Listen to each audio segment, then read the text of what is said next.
Esselamu aleyküm. Armanda. Bir ovada. Dede. Kerim Harlı deyip sağ iyileştin mi? Eşkime arzu oğlan mı? Şol oğlan. Kerimcan şuun benim ecem pakerim doğrumunu hemen Kerimcan'ın doğrumunu şuun. Yok yaşıyorsun. Aydanım. Benim koşkusu geldim biliyor musun? Şu yazmamı belirttiren oğlan şu. Her kim öyle işin etsin dedim de. Şimdi ben koşku geldim bak dedi. Yani şu 5 yıl hocam 5 kupaya çık. Koşkusu diyecek Kerimcan geç günem. Her fetri bir kitap. Kerim Halli. Kerim Halli. Kalmadım okap Kerim Halli. Kerim Halli. Sözü düzler dargani, ağetçi ol kargani. Mün yıllın bir doğyani Kerim Halli. Kerim Halli. Rehin beryan felektir.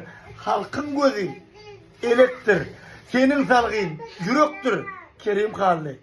Kerim Halli. Atlaşına şagirtsin. Şiiriyete şariksin. Bidiyalları ägirtsin. Kerim Halli. Kerim Halli. İyile koydun nırkını, bilyat senin parkını, Begmirad'ın ılhamı, Kerim Halli, Kerim Halli.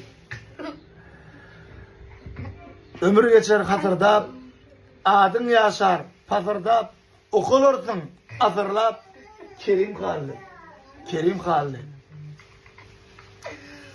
Söz baylığı, bank gali, atyan onu tank gali, muştuğum ben, halk gali. Kerim Halli. Kerim Halli. Yaxşı diyer. Diledim.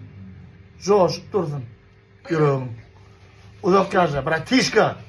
Talantsın. Seni görümde özmesin o dişkerdiğin Antonyan. Malades. Dönün sana.